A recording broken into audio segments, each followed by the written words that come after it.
Ngunit ang bagong lipunan at ang mahigpit na kontrol ng diktadura sa lahat ng sektor ng lipunan ay hindi nagdulot ng pinakahihintay na kasaganaan sa nakararaming Pilipino. Kaya uminit ang aktivismo ng mga kabataan, ang pagkamilitante ng mga manggagawa at ang kamulatan ng mga magbubukid. At naragdagan na namang muli ang bokabularyo ng Pinoy ng ilang makasaysayang bukambibig. Demo, Plaza Miranda, Barikada, Menjola. Ikinulong siya ng diktador sa takot ditong mabunyag at mapalitan. Binigyan siya ng pagkakataong lumaya at lumimot sa kalayuan ng ibang bansa. Bumalik siya sa ating bayan. Hinamon ng tadhana, hinarap ang kasaysayan. Sa paliparan ng Maynila, pinaslang si Ninoy Aquino.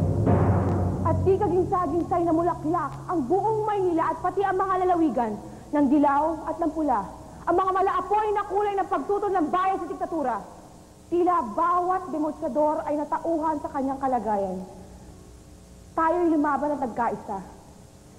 At napili ang isang ginang upang lumaban sa lakas at kapangyarihan ng diktadura. 1 milyong lagda ang kinolekta upang kumbinsihin si Ginang Cory Aquino na lumaban kay Marcos.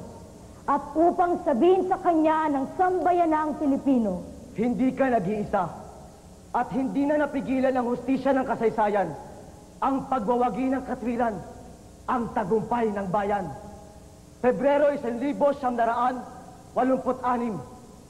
Nasaan tayo noon? Sa Krame? Sa EDSA? sa Bohol, sa Veritas, sa Ortigas, Sa Libid?